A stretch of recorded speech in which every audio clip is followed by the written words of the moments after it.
এত মজা এত মজা আমি কি বলবো।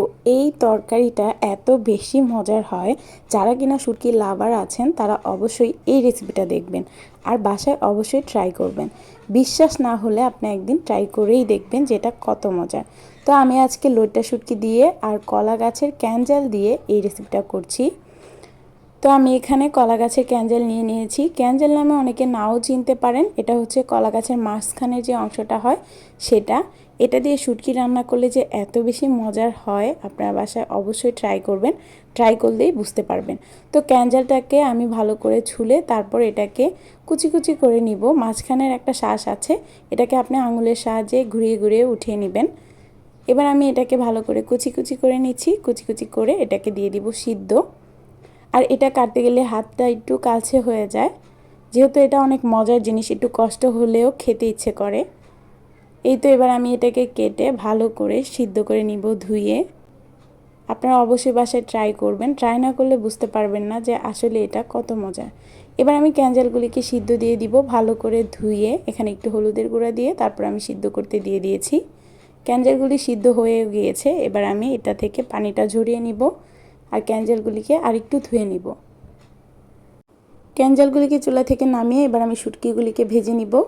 তো আপনারা চাইলে অন্য যে কোনো শুটকি ব্যবহার করতে পারবেন, শুধু চাপা শুটকি বাদ দিয়ে। তো এখানে আমি যেহেতু লইট্টা শুটকি নিয়েছি, আপনারা চাইলে মলাই মাছের শুটকি নিতে পারেন।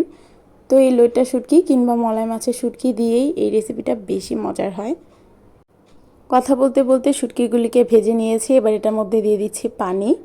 পানিটা দিয়ে এটাকে ভালো করে একটু নাড়াচাড়া দিয়ে মিশিয়ে নিব। তো এখানে গরম পানির কাজও হয়ে গিয়েছে। শুটকি দিয়ে যে গরম পানি ধুতে হয়, তাহলে শুটকি থেকে বাজে স্মেলটা আসবে না। এবার আমি শুটকিগুলিকে গরম পানি দিয়ে ধুয়ে 4-5 বার ধুয়ে নিয়েছি। এবার তরকারিটা বসিয়ে দিচ্ছি। এখানে দিয়ে দিলাম সয়াবিন তেল, দিয়ে দিলাম পেঁয়াজ কুচি, রসুন কুচি আর দিয়ে দিলাম মরিচের ফালি। দিয়ে এই পেঁয়াজ রসুনগুলিকে একটু হালকা বাদামি করে ভেজে নিব।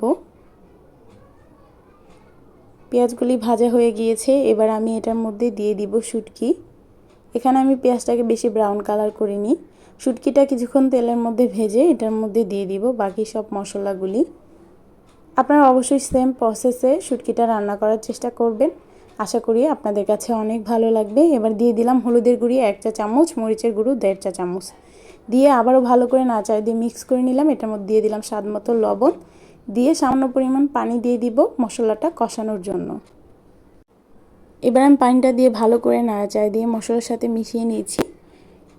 এই মশলাটাকে একটু সময় নিয়ে কষিয়ে এটার মধ্যে দিয়ে দিব ক্যানজালগুলি। দেখতেই পাচ্ছেন অল্প অল্প পানি রয়েছে এই মশলার মধ্যে। এবার আমি এটার মধ্যে দিয়ে দিচ্ছি ক্যানজালগুলি দিয়ে এটাকে আবারও ভালো করে নাড়াচাড়া দিয়ে কষিয়ে নিব। আমি এই তরকারিটাকে ঢেকে দিচ্ছি না, আপনারা চাইলে ঢেকে রান্না করতে পারেন। তো এই তো এবার আমি আবারও ভালো করে নাড়াচাড়া দিয়ে ভালো মতন এই দুটাকে কষিয়ে নিব। এক পর্যায়ে দেখতে পারবেন এই ক্যানজাল থেকে পানিটা চলে গেছে আর এরকম তেল তেল বেশি উঠছে, তখনই বুঝতে পারবেন এটা কষানো হয়ে গিয়েছে। এবার আমি দিয়ে দিব আবারও এটার মধ্যে পানিটা দিয়ে এটাকে ভালো করে জাল করে পানিটাকে শুকিয়ে নিব। তো এবার আমি এটার মধ্যে দিয়ে দিচ্ছি ঝোল যতটুকু লাগবে, দিয়ে এই ঝোলটাকে আমি শুকিয়ে নিব জাল করতে করতে। ফিরে আসছি কিছুক্ষণ পর। দেখতেই পারলেন তরকারিটা বলক চলে এসেছে। এবার আমি নাড়াচাড়া দিয়ে এটাকে আবারও রেখে দিব। জাল করতে থাকবো যতক্ষণ পর্যন্ত না এই পানিটা একদম শুকিয়ে আসছে আর এরকম ঘন হয়ে আসছে। তো এই তো আমার লইট্টা শুটকি ভুনা একদমই রেডি। দেখতেই পাচ্ছেন কত লোভনীয় লাগছে দেখতে। আমার দেখেই খেতে ইচ্ছে করছিল। মাশাআল্লাহ এত বেশি মজার হয়েছিল, আপনাদেরকে আমি বলে বোঝাতে পারবো না। আপনারা অবশ্যই ট্রাই করবেন বাসায়।